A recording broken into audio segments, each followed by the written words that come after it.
Hi there, Laura. Hey, My name's Elizabeth Williamson, and Laura and I are here to talk about some upcoming events that we're both very inspired about, and we thought we'd share this conversation to give you a sense of what we're up to. So, for those of you that don't know me, my work has been developing principle-based partner yoga over many years, written a book, have trained teachers, traveled internationally with the work.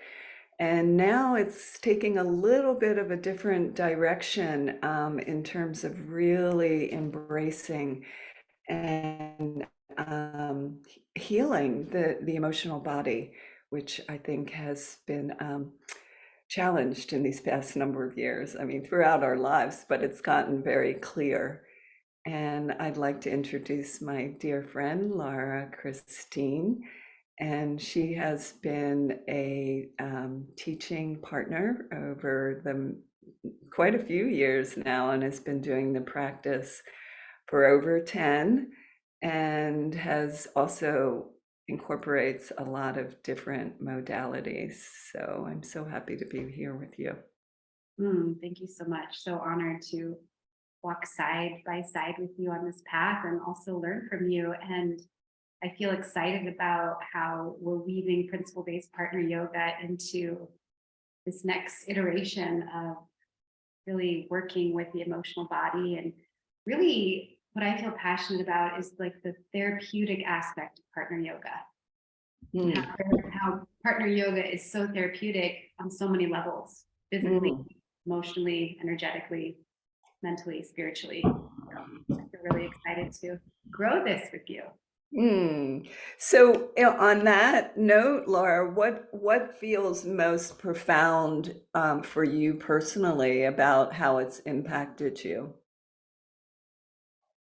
Wow. Principle-based partner yoga. I mean, I just think that really having a field of connection, learning about myself in partnership and an embodied connection has been really profound. Just deepening my connection with my own experience and then deepening my capacity for intimacy with others.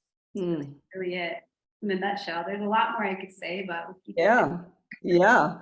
And that is really what I hear out of that. It's kind of a transcendence of duality, right? Mm, And it really helps us be connected to ourselves while relating to others. So it's not either or, which can we can often feel in relationship, right?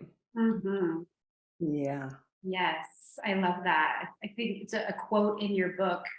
It says something about, right, the true essence of yoga is union, and that is exactly what we're practicing in partner yoga. Yes. Yes. It's the direct path. Yes. Mhm.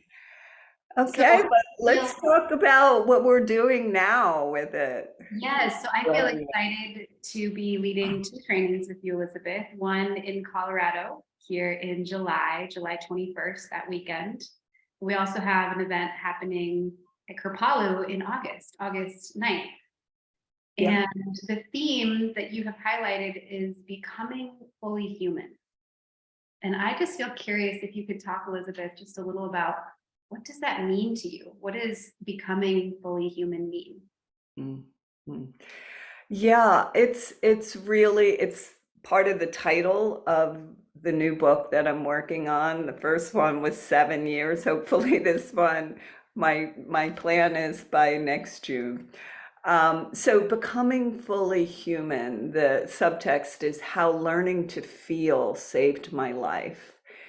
And I've always been a deeply feeling person, but on the emotional spectrum, I was often pulled into what I call the shadow emotions that really were immobilizing in terms of living my life fully. So I was always connected with my wisdom nature. I came in with an understanding of yoga and of the deeper reason for being. But then I had this other aspect of me that was really messing with my life. And so I was deeply committed to finding, like, how can I bring these two parts together? And so I feel like I've come to a lot of deeper understanding about what emotions are and the whole spectrum from deep shame and despair to elevated sense of peace and unity and oneness. And I've experienced throughout my life the full range. And I was very motivated through my own personal challenges to find a way to come to more understanding. So for me, that's what becoming fully human is. It's a full embrace of our capacity, our human capacity to feel, while at the same time really holding the larger view that we are essentially eternal beings. And, just kind of shifting that focus um, from the foreground of being the conditioned egoic self, and then the background being this larger sense of who we really are. And I feel like the more we can kind of shift that and lead with the expanded part so it can embrace this wounded, conditioned part. So that's kind of the overarching theme. Does that make sense to you, Laura, hearing it in those terms? Yeah, I love the way that you're describing it. And what I'm getting is this just like full spectrum, allowing for the full spectrum of our human experience and learning how to maybe identify with different parts, right? Identify with maybe the lower frequencies, but also the higher frequencies of our being. So what this brings up for me is like how do we identify ourselves and how do we begin to shift right from focusing on what did you call them, the shadow emotions versus like our enlightened selves. Yeah, that's a big beginning question. Who am I? Mm, And that takes us on the path of self-inquiry. And what I have discovered, and it's an essential truth through the wisdom teachings of all ages, is know thyself.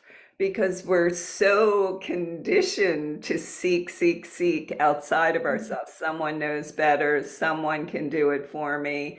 And when we can turn that around and really be supported to find the answers, to find the safety, to find the love, to find all of those feelings inside ourselves, to know that um, that is really the only place that will finally come to some true self-love and acceptance. So this can all sound very philosophical and lovely and inspiring, but the bottom line for me is how the do we do that? well, Right? yeah, it's so interesting because I was literally just experiencing this. I just taught a yoga class this morning and I was just thinking about how much the world pulls us outward and how the tools of yoga, breath, movement, connection, build our capacity to know thyself. Yes. Yeah. So yeah, I mean, I don't want to jump too far ahead, but like, how do you think that principle-based partner yoga and these practices support that? Yeah, what's interesting, Laura, is the deeper I've gone down into understanding the emotional body, the more my understanding of the essential principles of yoga join. Mm, I mean, even the koshas. So, we come from identifying ourselves as this physical body all the way to the bliss body, which is really our emotional capacity to be at one with all beings, to be tapped into that field of love. mm, And what prevents us from that? The first sutra, or the second, stilling the fluctuations of the mind. And we've become so mind identified.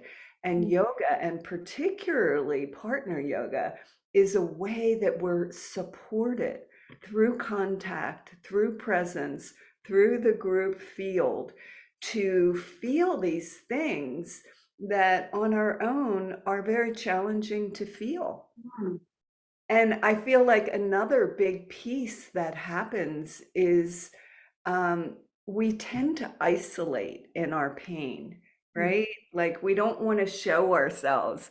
And yet in partner yoga, we see over and over the more we're willing to reveal, the mm, more we're willing to show up and just share ourselves, the more we fall in love with each other. And mm, when we see someone modeling that, we say, oh, maybe that's true for me.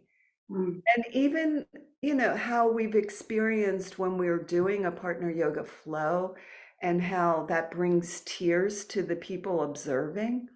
mm, So I feel like there's a mirroring that happens with that. When people see the depth of connection and mm, intimacy and trust and love that can happen between two people, between two girlfriends, between two strangers, mm, that opens something in us and reminds us what we're really capable of as humans. mm, And that's again what brings me back to let's become fully human, which to me is that integration of our divinity, mm, that we can look and live our lives through the deep essence of the heart, not mm, the emotional heart that opens and closes and feels afraid and feels love and feels hate, but that deeper essence of our being. So bringing it back to I know that was a lot right there, but I just want to add that bringing it back to actual postures, mm, um, we're in this context where we might feel, oh, this is not safe. My nervous system is telling me this is not safe. But slowly, with breath, with presence, with support, we move through that. It's not safe to, it's not only safe, it's exhilarating, it's mm, blissful. And now I know in my life, I can feel fear, and it's not going to mm, immobilize me. It's not going to stop me because fear is a part of life. And if we're not willing to feel it, chances are we're not growing, right? yeah, totally.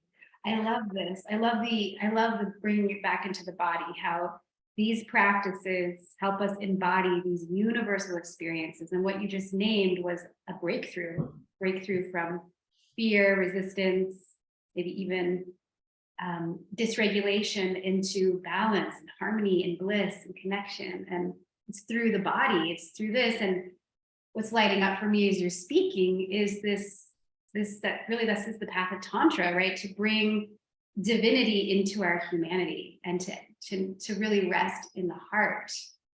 And that brings up for me the theme for our upcoming event here in Boulder in July around forgiveness, living in forgiveness and gratitude. And that is really, to me, the heart, right? It really, I find it very beautiful that in the yogic chakra system, right, the heart is truly the center of the energy body, right? We have 3 chakras above and 3 chakras below. And so for me, it just highlights when we're living in our heart, like that's true balance.